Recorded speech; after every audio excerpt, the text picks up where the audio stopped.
किसान सभेच्या नाशिक लॉंग मार्चचा दिनांक 29 जानेवारी रोजी यशस्वी समारोप करण्यात आला। दिनांक 27 जानेवारी रोजी महसूल मंत्री, आदिवासी विकास मंत्री, जलसंपदा मंत्री, वन मंत्री व शिक्षण मंत्री यांच्या उपस्थितीत 3 तास किसान सभेच्या प्रतिनिधी मंडळाची बैठक झाली। नंतर मुख्यमंत्री देवेंद्र फडणवीस यांच्या उपस्थितीत मान्य मागण्यांच्या अंमलबजावणीबाबत पुन्हा चर्चा झाली। मुख्यमंत्र्यांनी मान्य मागण्यांच्या अंमलबजावणीची पूर्ण हमी घेतली आहे। राज्यभर वन जमीन धारक जमिनीच्या दाव्यांचा पुन्हा तपासणीसाठी अर्ज करतील।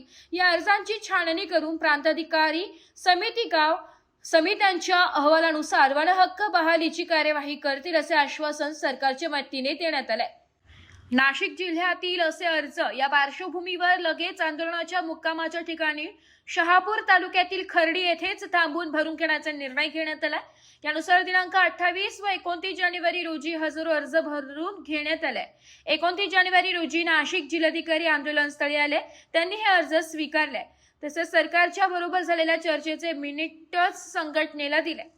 त्यानंतर आंदोलनाच्या सामूहिक नेतृत्वातर्फे माजी आमदार जे.पी. गावित यांनी या नाशिक लॉंग मार्चची यशस्वी सांगता झाल्याची घोषणा केली आहे। महाराष्ट्राचे उपमुख्यमंत्री अजित पवार साहेब यांना यावेळी श्रद्धांजली देखील अर्पण करण्यात आली आहे। कारभारी साहेब या दोघांचे विशेष मनपूर्वक आभार मानतोय, कारण हे प्रोसिडिंग त्यांनी फार उशिरापर्यंत रात्री जागून आणि एक एक शब्द त्याच्यातला आपल्या विरोधात जाणार नाही अशा प्रकारचा तोलून मापून त्याच्यामध्ये टाकलेले आहेत। आता हा निर्णय राबवण्याची खरी जबाबदारी आमचे कलेक्टर साहेबांवरती आहे। त्यांनी तो व्यवस्थितपणे तिथं शेवटपर्यंत राबवावा आणि आम्हाला सगळ्यांना न्याय द्यावा अशा प्रकारची अपेक्षा करतोय। आणि आज आपला हा जो लॉंग मार्च आहे, टाळ्या कोणीही वाजवायचे नाही। तुम्हाला सांगितलं, दुःखाची गोष्ट आहे। आपला आनंद जरी झाला असेल तरी संबंध महाराष्ट्र शोकामध्ये आहे, त्यामुळं आपण सुद्धा ते तारतम्य पाळलं पाहिजे। आणि त्या दृष्टिकोनातून आपल्याला अत्यंत शांततेतच इथून आपल्याला प्रस्थान करायचं आहे। आपण ते करावं। वारंवार आपले कलेक्टर साहेब म्हणायचे 10 मिनिटात तुमचं आवरलं पाहिजे। आम्ही 10 मिनिट पण लावले नाही। तुमचं सगळं काही आमचं जी हे होतं ते सगळ्यांना सांगितलेलं आहे।